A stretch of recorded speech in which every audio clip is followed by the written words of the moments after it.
Brussels, Reuters, the prime surviving suspect in the 2015 Islamic State attacks on Paris appeared to refuse to speak as his trial in Belgium over a shooting that preceded his arrest got underway in Brussels on Monday. Salah Abdeslam, wearing a white shirt and his hair and beard long in contrast to the cropped, clean-shaven man seen in wanted posters across Europe during his 4 months on the run, was asked by the judge to rise and give his name. The 28-year-old, in his first public appearance, sat and seemed not to answer. After a brief adjournment to hear arguments about the representation of victims' Euro trademark families, the hearing continued with the questioning of Abdeslam, a Euro trademark's alleged accomplice in the shooting incident on March 15, 2016, when several French and Belgian police officers were wounded in Brussels. Abdeslam, a Euro trademark's apparent reluctance to engage with the court may prove a disappointment to Parisians who hoped he might end more than 2 years of silence to give some indication of how and why the attacks which killed 130 people were organized. His trial in France is not expected until next year. He was not charged over the Islamic State suicide bombings in Brussels a week after the shootout and 4 days after his arrest, though prosecutors say the March 22 attacks, which killed 32 people, were triggered by the Sella Euro trademark's fear that Abdeslam might reveal plans for a new attack in France under interrogation.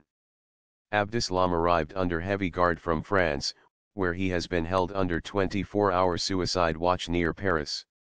He will spend the nights of the coming week of Belgian hearings in a high-security French prison just across the border. CO accused Sofiane Ayari, a 24-year-old Tunisian, told the court that he had been with Islamic State forces in Syria and that he had been with Abdeslam at the site of the shootout. Ayari and Abdeslam face up to 40 years in prison for attempted murder in relation to terrorism. When police hunting for the Paris suspects went to an apartment in the southern Brussels borough of Forest, those inside opened fire, wounding several. The two accused are alleged to have fled, leaving a third gunman to hold off police until he was shot dead. 4 days later, Abdeslam and Ayari were arrested in the western Brussels borough of Molenbeek, close to the former Euro trademark's family home. A French citizen, he was born and raised among the Belgian Capitale Euro trademark's large Moroccan immigrant community.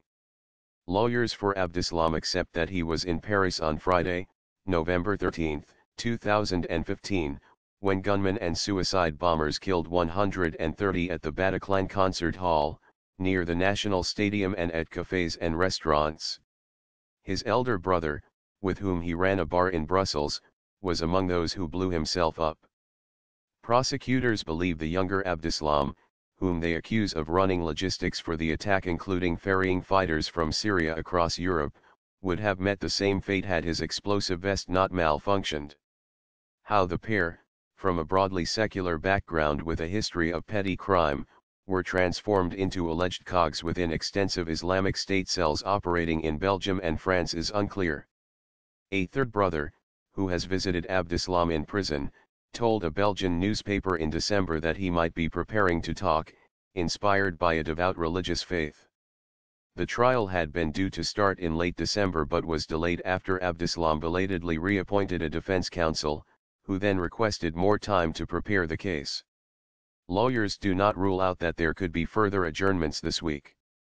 The trial has triggered a high alert in Brussels.